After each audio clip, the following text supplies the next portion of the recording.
Au nom du Père et du Fils et du Saint-Esprit, ainsi soit-il. Maintenant, je quitte le monde pour aller vers le Père. Jésus nous annonce son ascension prochaine. Il nous prévient qu'il va quitter ce monde, mais il ne nous abandonne pas. Bien mieux que cela, non seulement il ne nous abandonne pas, mais il rejoint son Père, c'est pour se faire médiateur. Il se fait connaître à ses apôtres comme le médiateur unique et définitif. Il est, comme dit saint Paul, le grand prêtre des biens à venir. Médiateur entre Dieu et son peuple, nouveau Moïse. Il est ce médiateur parfait en raison de son union hypostatique, de sa double nature humaine et divine dans son unique personne. Jésus est vrai Dieu et vrai homme parce qu'il est né de Marie, il a assumé un corps et une âme créés, et ainsi il a pris toute notre humanité. Vrai Dieu, il est le Verbe incarné, engendré par le Père de toute éternité, et par qui tout a été fait. Cette vérité de l'union des deux natures humaines et divines nous est mise en lumière dans le prologue de saint Jean. Au commencement était le Verbe, et le Verbe s'est fait chair, et il a habité parmi nous. Ainsi, Jésus est le médiateur idéal entre Dieu et les hommes, puisqu'il participe pleinement à ces deux natures. Il est le pontifex, le pontife, c'est-à-dire celui qui fait le pont, qui établit le lien parfait. Voilà pourquoi il nous révèle aujourd'hui dans l'Évangile que tout ce que nous demandons au Père en son nom, le Père nous l'accordera. Il va bien plus loin encore, puisqu'il nous dit que nous devons demander en son nom directement. Ce n'est pas lui qui nous recommandera. Le Père nous entendra directement parce que le Père lui-même nous aime. Et il précise encore, le Père vous aime parce que vous m'avez aimé et que vous avez cru que je viens du Père. Ainsi, parce que nous croyons que Jésus est Fils de Dieu, parce que nous l'aimons comme tel, le Père nous aime et entend nos prières comme venant de son Fils. Parce que, par la foi et la charité, nous sommes unis au Fils, le Père nous entend comme la voix de son Fils dont nous sommes les membres.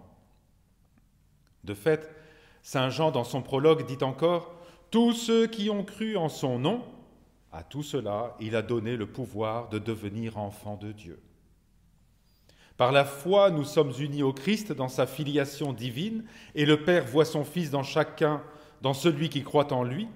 Par la charité, par notre amour du Christ, nous entrons dans la charité, dans cet amour réciproque du Père et du Fils.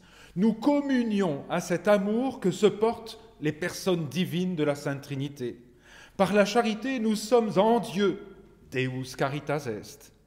Ainsi, unis au Fils par les vertus théologales, nous sommes unis au Père en son Fils, et tout ce que nous demandons en son nom, il nous l'accorde. Par son ascension prochaine, il quittera ce monde. Mais non seulement il ne nous abandonne pas, mais encore, il nous unit à lui et à son Père de manière bien plus forte. Dimanche dernier, dans l'Évangile, il nous avertissait qu'il est bon qu'il rejoigne son Père afin qu'il nous envoie son Paraclet, son Esprit, troisième personne de la Trinité, lien indissociable entre son Père et lui, entre lui et nous. Esprit qui nous révélera tout, nous enseignera toutes choses. Jésus est le médiateur, et cette médiation du Christ implique celle de l'Église, dont les apôtres sont les colonnes. Cette Église que Jésus a voulu et fondée, du fait que Jésus est le Verbe, il est aussi la tête de cette Église. Lui, la tête, nous, les membres, nous sommes dans l'Église unis au Fils par la communauté de foi et de charité. La médiation de l'Église est donc indissociablement liée à la médiation du Christ. On ne peut séparer la réalité de l'Église, fondée sur Pierre par Jésus, de la médiation du Christ. La prière de celui qui est uni au Christ et à l'Église est entendue par Dieu comme la prière de son Fils. Cette prière est celle de celui qui aime et veut aimer. Ce n'est pas une prière capricieuse qui veut obtenir tout de suite. Elle n'est pas une prière qui veut changer Dieu pour qu'il corresponde à nos désirs. Elle est la prière de celui qui veut se changer devant Dieu, de celui qui veut correspondre à la volonté de celui qu'il aime. L'équilibre chrétien est là. Le chrétien est un pécheur pardonné qui devient un saint en se conformant chaque jour davantage au Christ. C'est pourquoi saint Jacques, dans l'Épître, nous presse. Mettez en pratique la parole de Dieu. Ne vous contentez pas de l'écouter. La parole de Dieu, c'est le Verbe. Jésus, ne nous contentons pas de l'écouter, mettez-le en pratique. Unissez-vous à Jésus par l'Église, par les sacrements, par la prière, par nos actions quotidiennes accomplies par lui, avec lui et en lui. Saint Jacques, dans cette même épître, un peu plus haut que le passage qui est repris pour cette messe, dénonce ceux qui pourraient nous détourner de la parole de Dieu, nous détourner d'agir selon cette parole. Il dénonce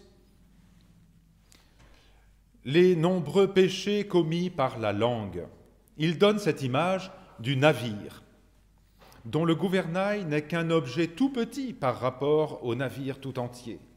Mais c'est lui qui imprimera la direction, bonne ou mauvaise, et dans ce dernier cas, amenant tout le bateau vers sa perdition.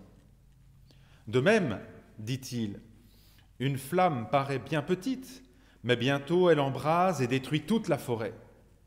C'est pourquoi saint Jacques insiste aujourd'hui. Si quelqu'un s'imagine être religieux sans mettre un frein à sa langue, sa religion est vaine.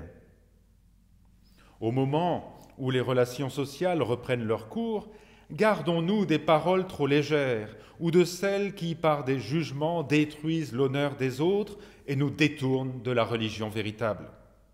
Bien plutôt, écoutons la parole de Dieu avec attention pour la pratiquer et nous préserver des souillures de ce monde, comme le rappelle encore saint Jacques. Vous êtes dans le monde, mais vous n'êtes pas du monde, nous avertit le Seigneur. Si nous y sommes plongés, ce n'est pas pour en être contaminés, mais bien plutôt pour y être un ferment, une levure qui, petite et cachée, va la transformer.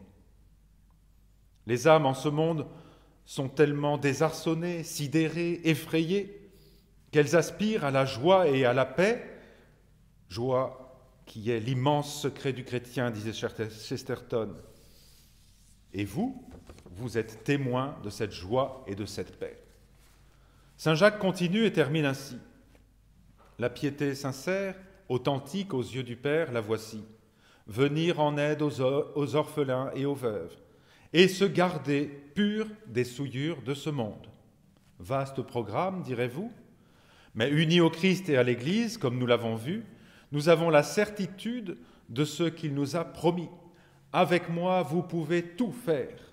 Et encore, demandez au Père en mon nom, et vous serez exaucés. Ainsi soit-il. Au nom du Père et du Fils et du Saint-Esprit, ainsi soit-il.